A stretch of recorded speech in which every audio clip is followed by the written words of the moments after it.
Love you too so much. Georgia, sweet Georgia, this is our home. This is our home. That's right. As a matter of fact, I was born in Milledgeville, and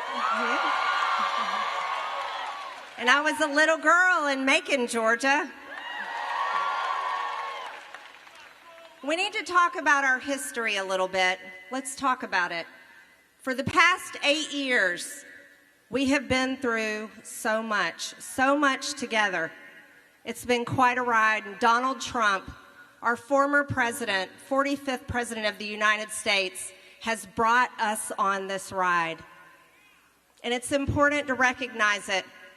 For years, the media and the Democrats have called him every name in the book, and they've called us every name in the book along with him.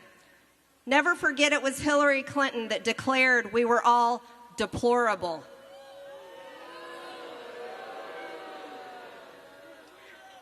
And then they moved forward and they called us Nazis, and Kamala Harris called us Nazis.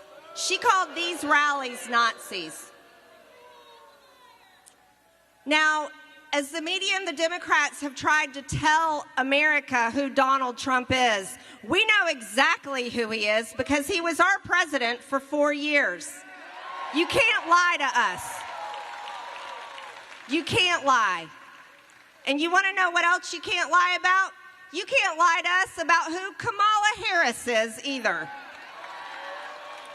We know exactly who she is. So we have two candidates, and let's talk about the past 4 years that we have been through. Never forget it was the Democrats that shut this country down during COVID. Never forget it was the Democrats who hurt people's speech. Free speech, they took it away. They shut down churches. They shut down beaches. They shut down playgrounds. They kept schools closed.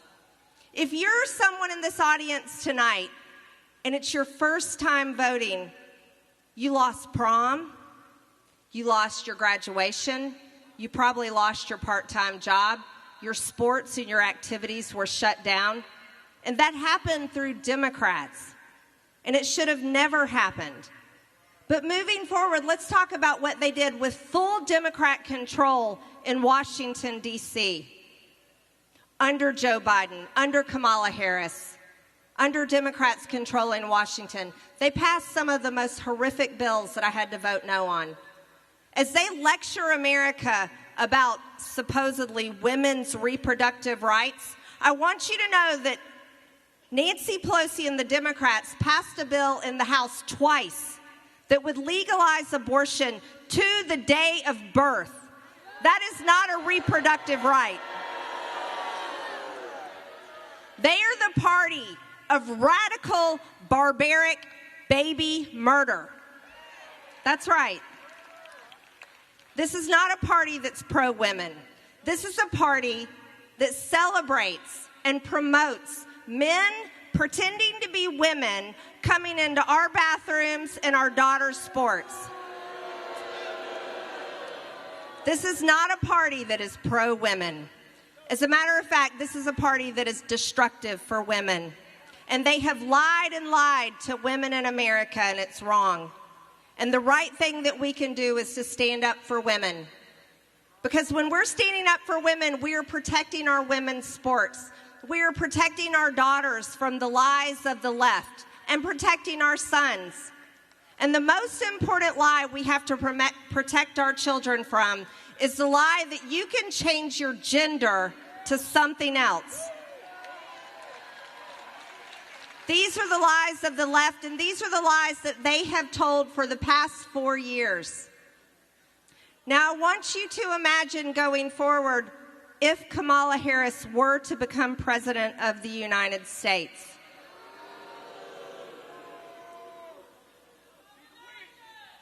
We would go forward in an America where you can better bet that trans men will become a permanent fixture in women's sports. We will go forward in an America under Kamala Harris's Department of Education where they would brainwash children to believe they can change their gender in every school in America.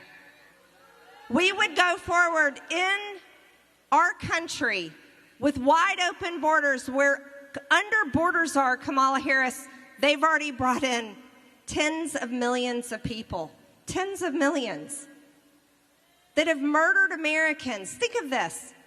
Think of this. The Democrats in New York City went in and raided a home to kill a squirrel. They did, to kill a squirrel. Yet it was the same state of New York that let the criminal illegal alien go that came to Georgia that murdered our very own Laken Riley. That's who the Democrats are. Now, if we go forward in America under Kamala Harris as president, she's going to give amnesty and citizenship to all of these illegal aliens that she has let into this country. And I want you to understand what that will do to us. See, it's not just people coming in to try to live their American dream. The American dream that we should be fighting for is your American dream. And that's exactly what President Trump is going to do. But we have to do this on Tuesday. If we don't convince the people that still may not want to vote, if we do not convince them to go in on Tuesday and cast their vote for President Trump, then we are looking at a future that looks very dark, a future of wide open borders, a future of economic disaster, a future of high taxes, a future that includes World War III. And you have to always remember it was President Trump who brought world peace. They can't lie about that, no matter how hard they try.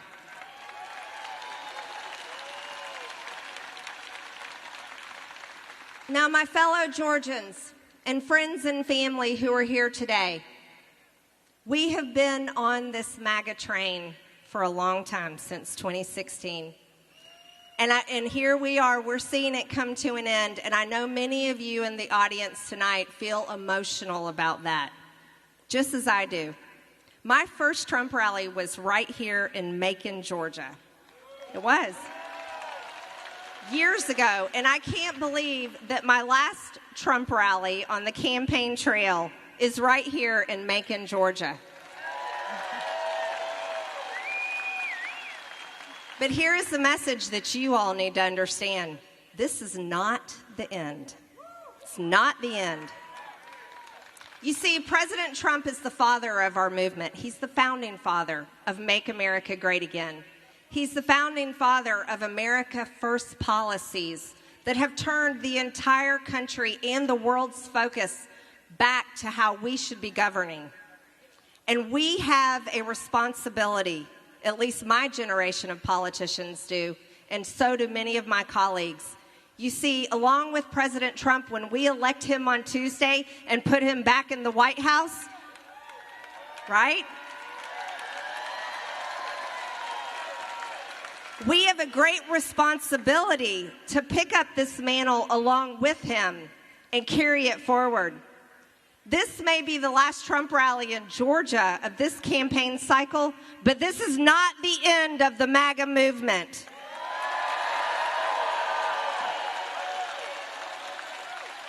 Oh no, this is only the beginning. And that's exactly what the Democrats and the media that hate us need to understand. We aren't going anywhere. We are not going anywhere.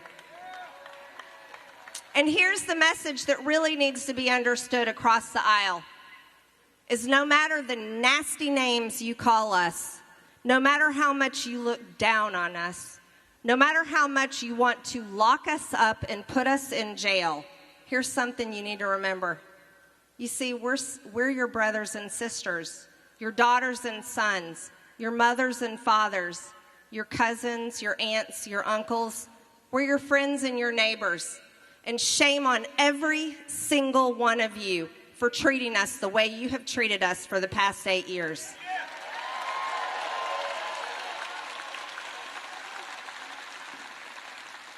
We are not garbage.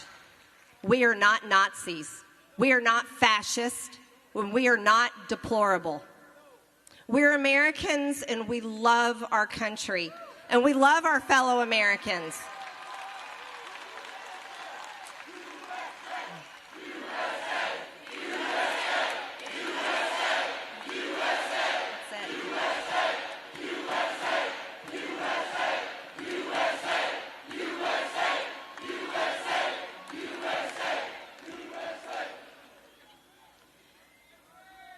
And we want the Democrats, the left, the media, and those that have been against us for all these years, we want them to understand something. You may hate the man that we support and we're voting for on Tuesday, but you need to remember to treat us with respect. You do. You need to treat us with respect. And our message back to you is this. You need to remember to love the country just like we do. And we need to fight for it together.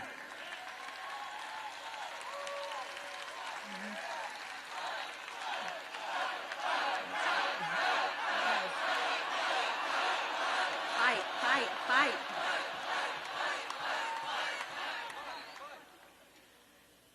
You see, it wasn't too long ago. It was just a few months ago. Think about that. July 13th, President Trump was shot in the face in Butler, Pennsylvania. That should have never happened. He was impeached twice. That should have never happened. They've investigated him. They've indicted him. And they arrested him and locked him up in Fulton County. None of these things should have happened. No, none of them should have happened.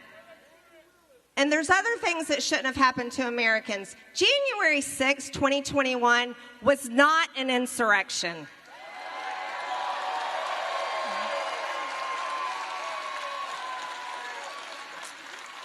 And there's people that have been locked up or still being prosecuted, have been put in prison for years. And the way our federal government has treated them is some of the worst things I've ever seen in my lifetime. They never did this to the violent BLM and Antifa protesters, did they? Rioters. No, they didn't. It's a hypocrisy that should never be forgotten. So as you go to the polls on Tuesday, I want you to carry this with you. Your government should never become tyrannical and lock you down, force you to take a vaccine, muzzle you with a mask. Your government should never become tyrannical to take away your rights and your freedoms. Your government should never become tyrannical to lock up people because they protested an election, because the elections belong to the American people.